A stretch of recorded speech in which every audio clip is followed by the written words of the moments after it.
듣는 보고서 비비톡톡 9번째 시간을 시작하겠습니다.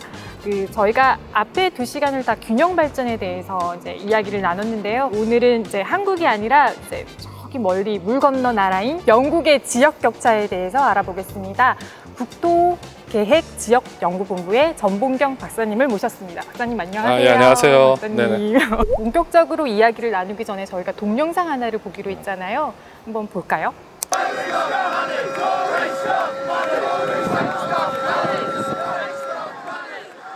이게 뭔가요, 박사님? 이거는 아마 영국의 마가렛 대처 총리의 장례식인데요. 오, 네네. 제가 영국에서 공부하고 있을 때 대처의 장례식을 목격하였는데 일반적으로는 보통은 국가의 수장이라든지 이렇게 뭐 명성이 높은 총리들의 보통 장례식은 되게 엄숙하게 진행이 되고 있는데 영국의 경우에는 한쪽에서는 굉장히 엄숙하게 장례식이 진행이 되었는데 다른 한쪽에서는 거의 축제 분위기가 열려서 아니 학교에서 저는 마가렛 대처를 설의 여인으로 굉장히 좋게만 배웠거든요. 근데 아닌가 봐요. 그게 좋고 아니고의 문제는 아닌 것 같고요. 네. 마가렛 대처 총리 때의 정책이 누군가에게는 굉장히 이익이 되었지만은 또 한편으로 누군가에게는 굉장히 불이익이 되었기 때문에 그런 이유로 인해서 한쪽은 엄숙하게 이제 뭐 조문을 하는 분위기가 됐고 다른 한쪽은 이제 축제의 분위기가 되었던 그런 걸 알고 있습니다. 1970년대 초반에 이제 대처가 총리가 되면서 신자유주의적 개혁 속에서 이제 뭐 공기업 민영화가 진행이 되었는데요. 이 공기업 민영화가 진행이 될 때 노조의 개혁과 이런 것들에 이제 정책적인 개입이 되면서 당시 중북부 지역이 영국에서의 제조 산업에 우리로 치면은 1960년대 70년대 고도 성장 시기에 뭐 부울경 같은 이런 느낌이었는데 그런 지역이 이제 쇠락의 길을 걸을 때 마가렛 대처의 정책까지 함께 그 쇠락의 길에 기름을 붓는 바람에 그래서 당시에 중북부 지역에 상당수의 기업들의 인력 감축이 이루어졌는데 이와 동시에 이제 예전에 그 대영 제국에 다시 명성을 찾겠다고 영국 수도인 런던을 주변으로 해서 빅뱅 정책이라는 걸 펼칩니다.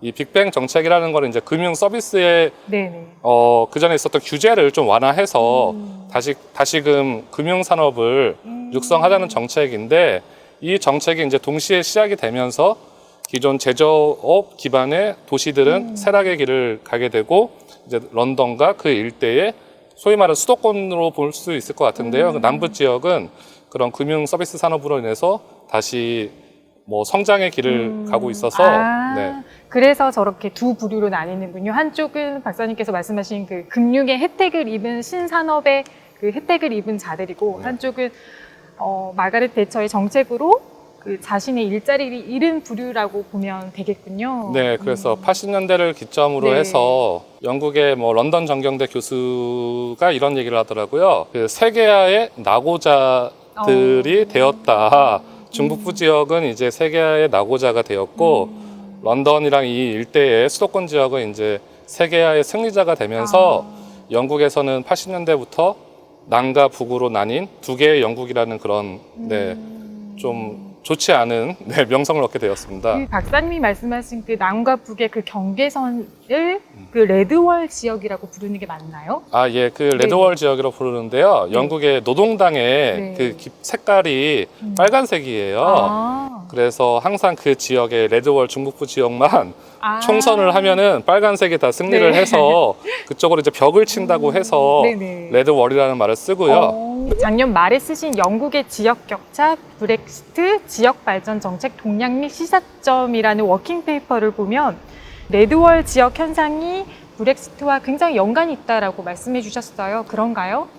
네, 직접적인 원인 중에 하나라고 저는 생각을 하고 있는 게 브렉시트가 발생했을 때 제가 느낀 경험도 그렇고 런던에서의 두 개의 의견은 대체적으로 런던에 있는 사람들은 우리가 왜 유럽연합에서 벗어나야 되느냐 우리는 유럽연합의 우수한 인재들도 어려움 없이 언제든지 들어와서 일을 할 수 있고 뭐 비자도 필요 없고 이런 문제로 인해서 유럽연합 탈퇴에 반대를 하였고 이제 중북부 아까 얘기했던 레드월 지역에 있는 주민들은 국가가 발전하는데 지난 30년 동안 발전하는 동안 우리에게 얻은 혜택이라고는 무엇이 있느냐 우리는 점점 더 어려워졌고 동유럽권에 있는 그런 값싼 노동력이 영국으로 들어오면서 자신네들의 일자리도 잃게 되었다라는 그런 생각을 하였고 여기에 더 나아가 영국이 이제 굉장히 사회복지 서비스 시스템이 되게 잘 되어 있는 국가인데 네. 사회복지 제도를 자기가 낸 세금을 동유럽권 이주민들이 뭐 자신의 낸 텍스로 이거를 누린다라는 그런 좀 반발심이 생겨서 당시에 굉장히 좀 국론이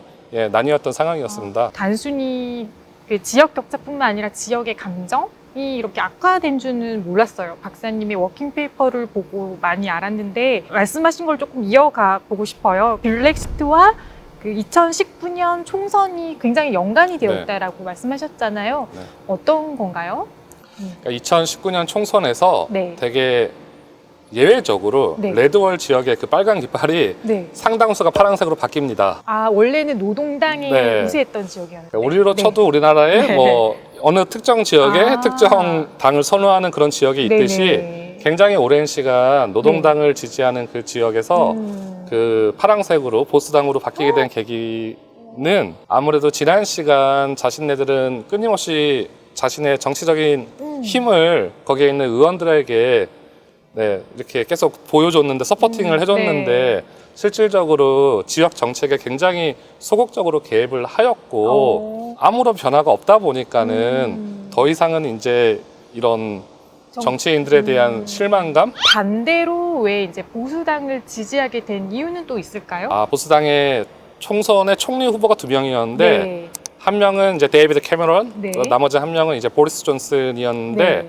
데이비드 캐머런은 굉장히 보수당 내에서도 브렉시트를 하지 말자, 우리는 유럽연합에 있어야 된다라고 주장을 하였던 사람이고요. 보리스 존슨은 우리는 다시 우리의 그 잃어버린 주권을 찾아야 된다라는 그런 강력한 캠페인으로 브렉시트의 찬성을 우리는 유럽연합에서 벗어나야 된다라고 주장을 하였는데 그와 동시에 더 하나 얘기를 했던 게 지역의 격차를 우리가 완화해야 된다라는 레벨링업이라는 그런 아젠다를 갖고 나왔어요. 이 레벨링업이 뭐 제가 개인적으로 의역을 한 건데 네.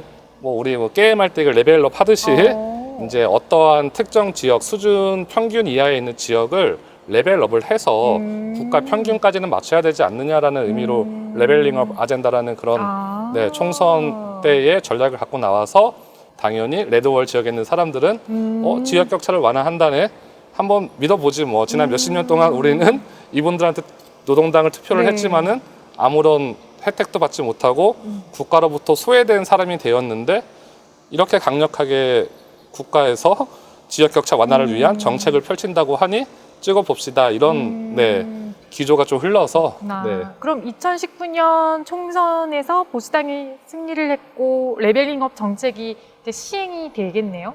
네네 그렇죠. 조금 소개해 주실 수 있으세요? 굉장히 간단하게 네. 말씀을 드리자면은 아까 말씀드렸듯이 수도권인 런던 일대 남부 지역과 중북부 지역의 격차를 일정 수준 완화하자라는 그런 의도로 시작을 되었고요. 네. 특히 영국에서는 영국이라는 나라가 사실은 잉글랜드, 웨일스, 스코틀랜드, 북아일랜드가 이렇게 다 연합국가잖아요. 네. 각 지역에 대한 애착심이 굉장히 큽니다. 그래서 자기 지역을 떠나지 않더라도 그 지역에서 좋은 일자리와 병원과 교육 서비스를 다 받을 수 있도록 이거 균형 발전 정책이랑 거의 같은 의미라고 생각해도 될까요?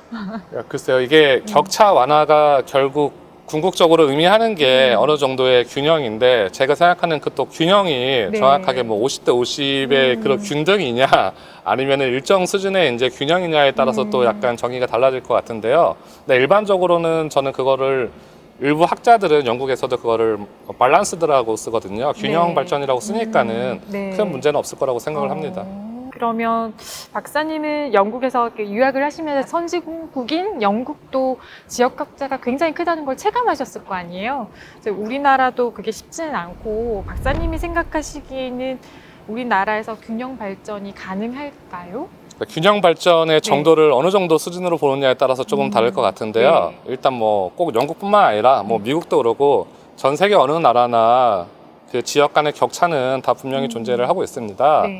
근데 이제 저희 나라 같은 경우는 사실 뭐 이전 정권에 뭐 균형이도 있었고 상당히 좀 앞서가는 여기 세종시로 뭐 정부 기관들 이전도 하고 이렇게 뒤에 좀 강력한 정책을 펼쳐서 다른 국가보다 사실 좀 앞서는 정책들도 있는데 제가 봤을 때는 일단은 국민들의 그런 균형 발전을 왜 해야 될까? 이 당위성이나 필요성을 사실 잘 못 느끼는 것 같아요. 처음에 제가 워킹 페이퍼 썼을 때 사실 그 의도는 이 균형 발전에 대한 필요성의 인식을 어떻게 표현하면 좋을까? 어떠한 데이터나 이런 걸로는 사실 와닿지가 않거든요. 근데 브렉시트나 이런 실제로 발생한 굉장히 충격적인 사건들은 사람들한테 오랜 시간 기억에 남기 때문에 그걸 사용하였는데 우리나라도 아무래도 좀 60년대 이후에 불과 반세기 만에 고도 성장을 하였고 저희도 뭐 당연히 성장 위주 정책을 펼쳐왔기 때문에 그동안에는 약간 소외된 지역이라든지 뭐 계층이라든지 이런 거에 대한 관심이 좀 부족했던 것도 사실입니다. 근데 제가 영국 사례에서 굉장히 충격을 받았던 거는 결국은 이게 사회에서 갈등을 일으키고 사회 구성원 간의 분열이 발생하니까는 이게 사회에서도 도저히 감당이 안 되고 그다음에 이제 브렉시트 터진 이유도 우리는 유럽연합에 들어갔었는데 혜택 받은 게 없어. 우리 중북부 지역은 갈수록 어려워져. 혜택은 너희 수도권에 다 받았잖아. 우리가 왜 거기에 유럽연합에 계속 있어야 되는데 찬성을 해야 돼? 라는 그런 국론이 굉장히 강력하게 당시에 좀 있었기 때문에 저희 나라에서도 좀 이런 당위성에 대해서 먼저 균형 발전이 왜 필요하고 결국은 이게 지금 당장은 크게 잘 몸소 체험하지 못하지만은 수도권 가밀화로 인해서 집값이라든지 여러 가지 문제점들이 많이 발생을 하잖아요. 결국은 어느 정도 이 문제들이 임계점에 도달을 하면은 저는 뭐 영국이나 미국이나 뭐 다른 선진국처럼 더 큰 사회적 문제가 발생할 거라고 개인적으로는 좀 예상하고 있습니다. 그러면 마지막으로 박사님이 생각하시는 균형 발전은 무엇일까요? 비수도권 지역에 사는 것이 기회를 박탈당하고 사회적으로 소외되지 않도록 어느 정도의 기본적인 그런 제도적인 인프라 정도는 조금 구축을 해줘야 되는 게 정부의 역할이라고 저는 생각을 하고 있고요. 뭐 완전히 저희가 수도권과 비수도권이 50대 50으로 똑같이 동등하게는 갈 수는 없겠지만은 비수도권에 살더라도 자신이 몸이 아프면은 뭐 3차 병원을 가든 자기가 뭐 공부를 하고 싶어서 대학을 가더라도 꼭 수도권이 아니라 비수도권에 있는 지역의 대학을 졸업하더라도 또 비수도권 내에서 좋은 직장에 뭐 굉장히 높은 연봉과 괜찮은 복지를 받으면서 살 수 있도록 되는 게 제가 뭐 개인적으로 생각하는 균형 발전의 굉장히 이상적인 모델이 아닐까라고 생각을 합니다. 내가 어디에서 태어났냐라는 우연적인 요소가 내 인생을 결정하지 않아야 된다라는 말씀인 것 같아요. 오랜만에 이렇게 먼 나라, 선진국 영국 사례를 배워서 좀 재밌었습니다. 박사님 또 좋은 연구 부탁드리고요. 오늘 출연해 주셔서 너무 감사합니다. 감사합니다. 감사합니다. 여러분 감사합니다.